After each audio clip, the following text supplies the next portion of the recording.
we're going to hear actually about something very exciting. We're going to go over to the UK now with Nicholas and hear about the Bayeux Tapestry. Hello, everyone. Good morning. Right now, if you are English, then you know about the Bayeux Tapestry because it's part of our islands or our nation's story. It's really part of the story how we came to be who we are.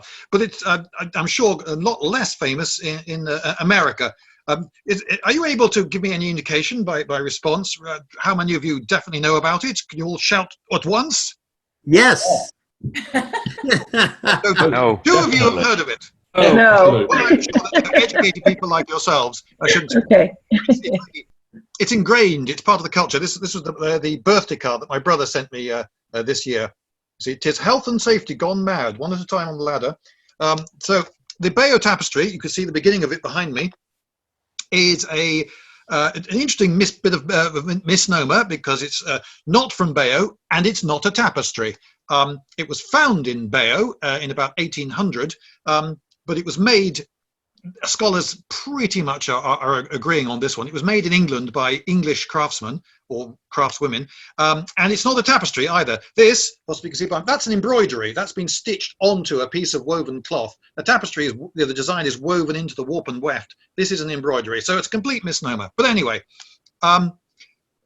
there is a book called 1066 and all that, and it refers to history. If you learn history in England, you know, dates, battles, kings, you know, 1066 and all that, and it's gone into the language. 1066 and all that refers to that. Well, 1066 was the only successful invasion of this island, and it was a load of Normans who were not French. May I just make this clear? They were not French, okay? They were Norman.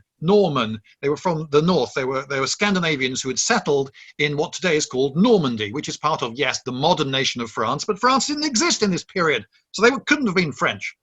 Anyway, 1066, William the Conqueror, or William the Bastard, as he was also known because he was an illegitimate child, he came over to England and fought a battle. And there's the story, which was put onto the Bayeux Tapestry within about 4 years of the events actually happening. So this is a rare thing. This is a contemporary and secular account. This is just about the only piece of secular art that actually survives from this period.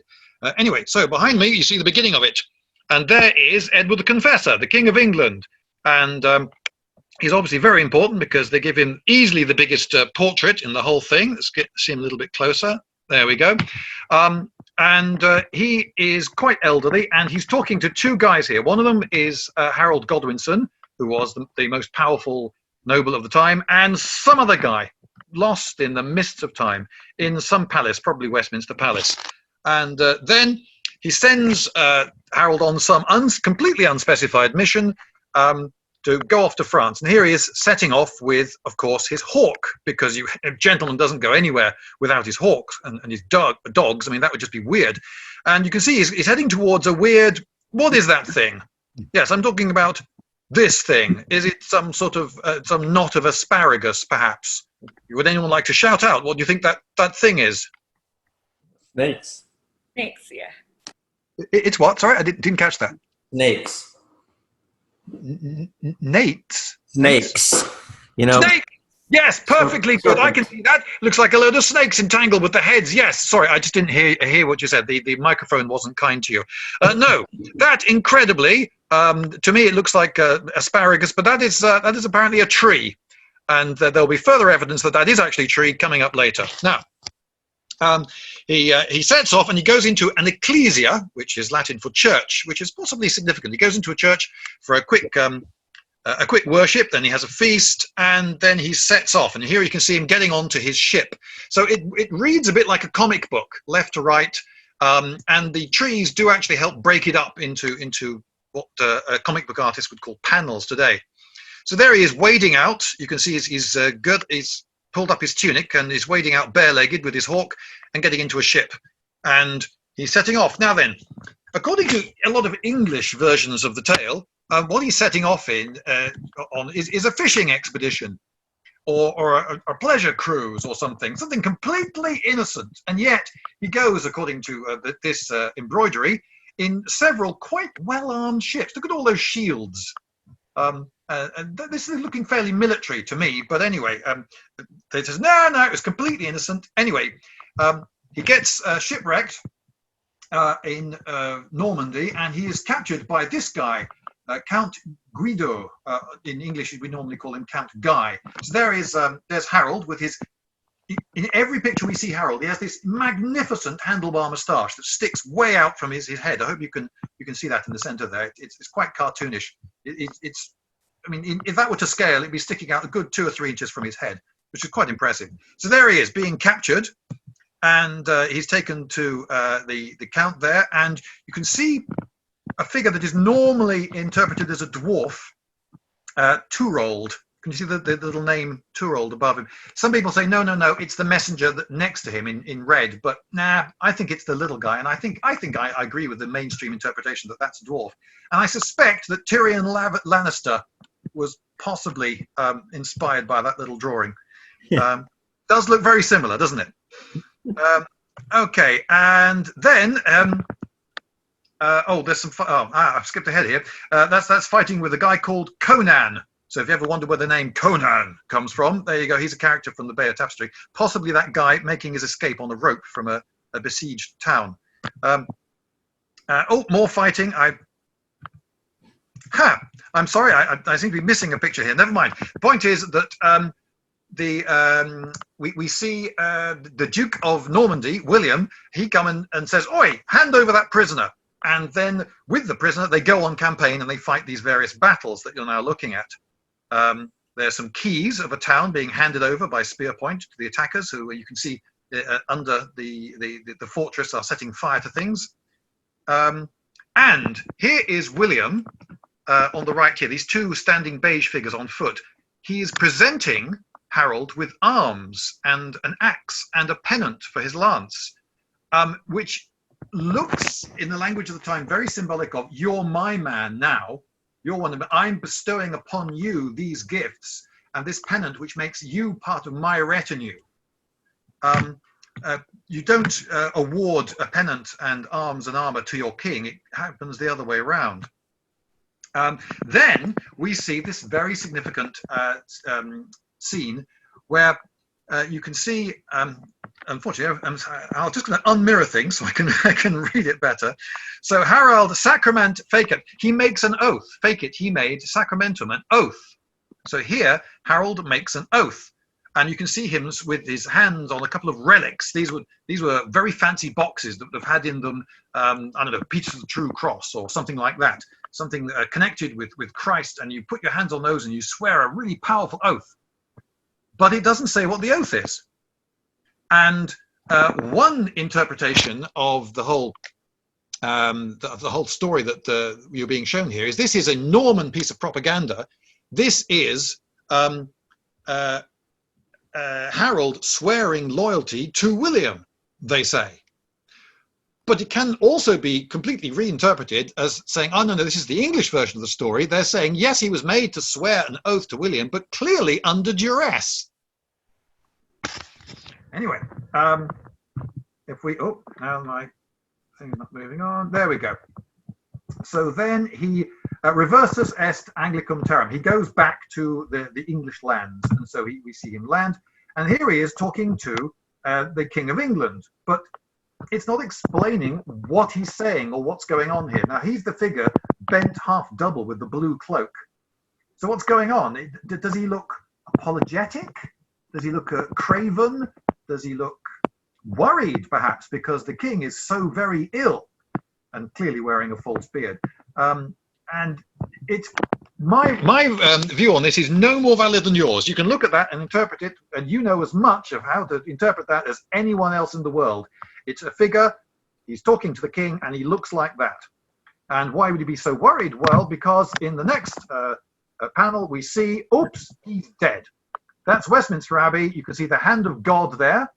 And the body of the corpus, the body of Edward, the king, Regis, is being taken in that casket. And you can see under the casket there are bell ringers in somber procession to the Abbey. Whoops, he's just gone and died.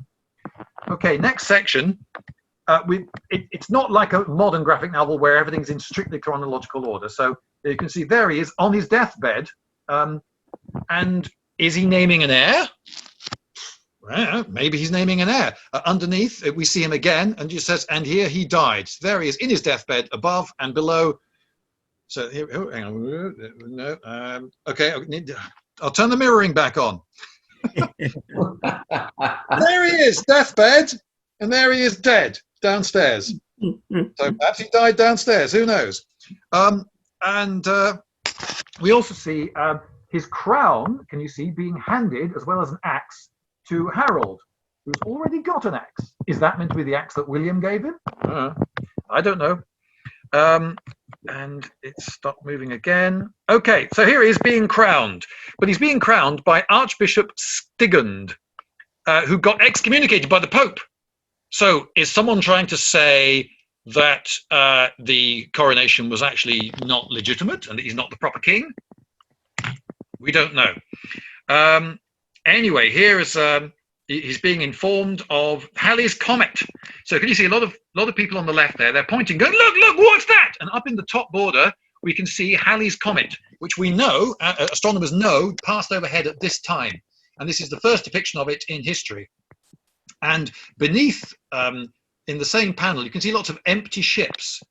And some people interpret this as some portentous thing, or a disaster involving ships to come, Your Honour. But we don't know.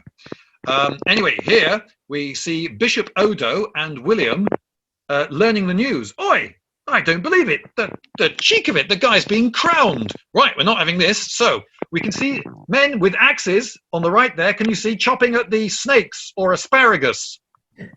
Which makes it more obvious that they're trees. And we then see them carving the trees up into planks and hammering the planks together into ships. So yeah, they're not snakes, but it's a perfectly legitimate guess. I might have guessed the same had I seen just that picture in isolation, but they're trees. And then they bring wine and arms, cum vino et armis, wine and arms and you can see men carrying suits of armor on poles there. They're loading up the ships and they set off. And we see many ships, and one of them is this one, and I've inserted a little arrow pointing to, that's the Pope's banner there, which is generally interpreted as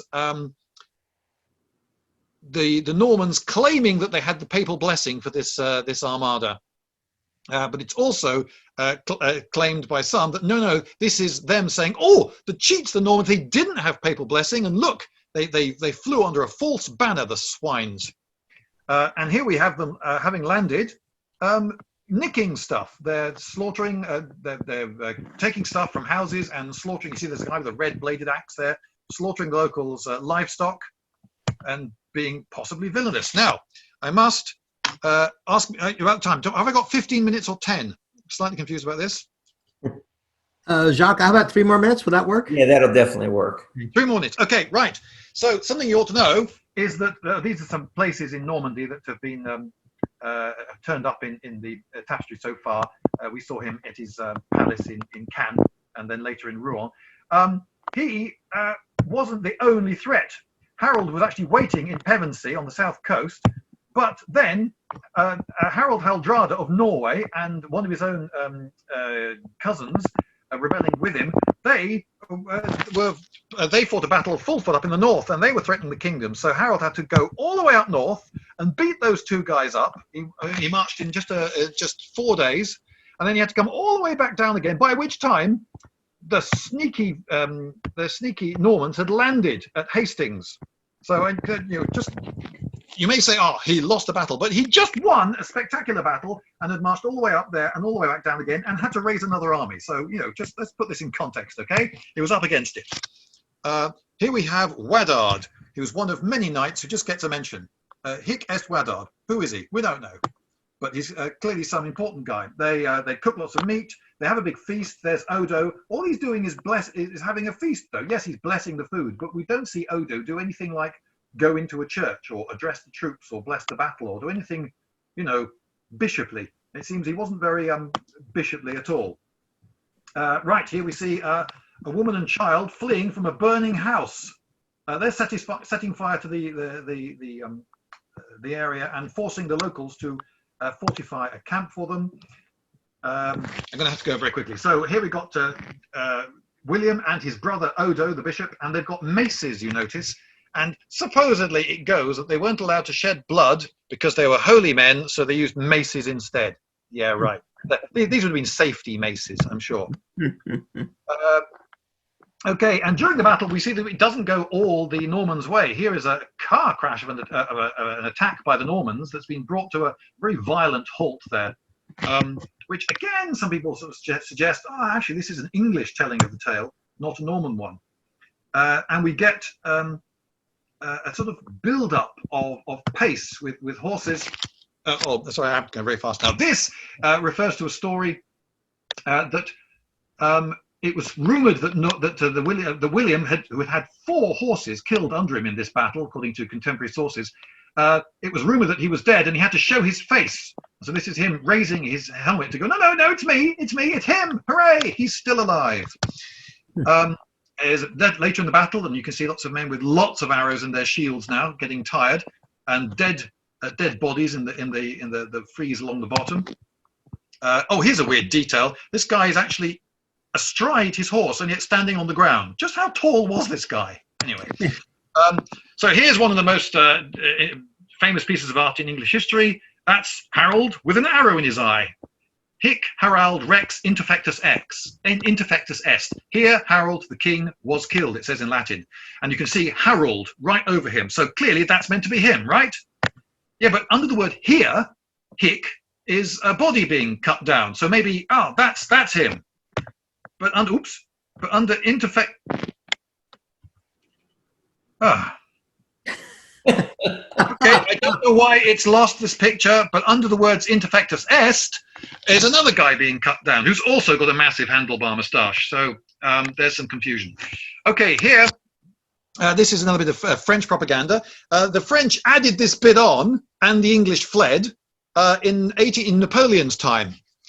Because it was a bit of French propaganda. We're fighting the English again. I know, we'll use this. They very nearly used it as wagon covers until someone said, no, you can't use that. That's actually a bit of medieval artwork, and it was rescued. There are some copies there are some, and you can see this is the very end of it now. It just peters out. It's thought that the very ending, which is lost, was possibly William's coronation. And here's a copy of it in Denmark. There's another one in Canada. And amazingly, someone in New Zealand has done the whole thing in mosaic. Why? I don't know. Incredible. Thank you, Nicholas. I know we've given you an incredibly difficult challenge, taking kind of what you might normally do in like 2 or 3 hours and compressing it in 15 minutes. Okay, any questions? Any questions, anyone? All right. It's like piecing an incredible story together just based on the briefest of figure captions. And the origin, yes.